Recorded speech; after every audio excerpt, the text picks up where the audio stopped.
Hey there, Michael Kuhn again with blackbeltaffiliatemarketing.com. In this episode, we're going to talk about the next step towards becoming an affiliate marketer, and that is choosing a domain name. Now, because people have been on the internet for quite some time, this could be difficult depending on what kind of domain name that you want. The main key about a domain name, as we talked in a previous episode, if you can find a domain name that is related to your niche, that is the ideal thing. Now, you remember from our example in a previous lesson that I used investors.com because this domain name really keyed in on what the site was all about. And so that's what you want to do too. The other thing that's important about a domain name is if you can get a .com address, that is a lot better than maybe a .info or especially a .biz.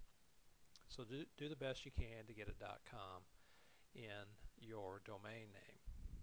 Now, we'll talk about where to host your domain name in the next episode, but I wanted to tell you how I go about choosing a domain name to see that if it's available. Now, you can go to like Network Solutions and GoDaddy.com and get your domain name and search to see if it's available.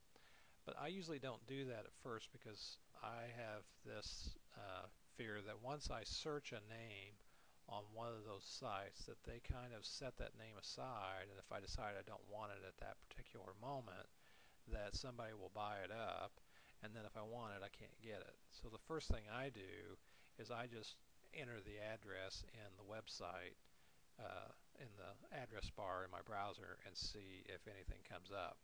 If there's a file not found, then you're probably going to be okay with that domain name, and then you can give it some thought, and then when you go to your hosting service and you set that up, a lot of times you can get your domain name as part of that service.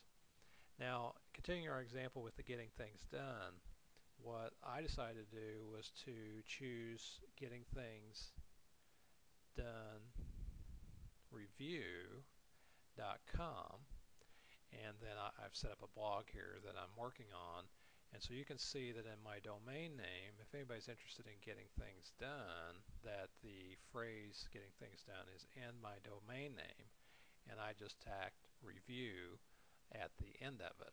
And so I've named my blog Getting Things Done Tips for Beginners, and here in my blog, which I'm going to continue to work on, I can then set up more information about products that people use for getting things done.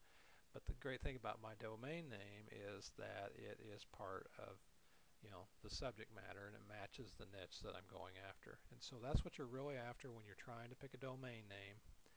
I would steer away from choosing domain names that don't have anything to do with your niche, if at all possible. Another benefit of having, for example, your niche in your domain name is that once people search on that particular topic, then it's possible that the search engines will bring you up. Now, when you're first starting, that's not going to happen, but down the road it could, and it's more likely to happen if your name, the topic you're talking about, is in your domain name. So anyway, that's it for today's episode. Please be sure and subscribe to my YouTube channel, and also swing over to my website bb.affiliatemarketing.com and be sure and opt into my email mailing list.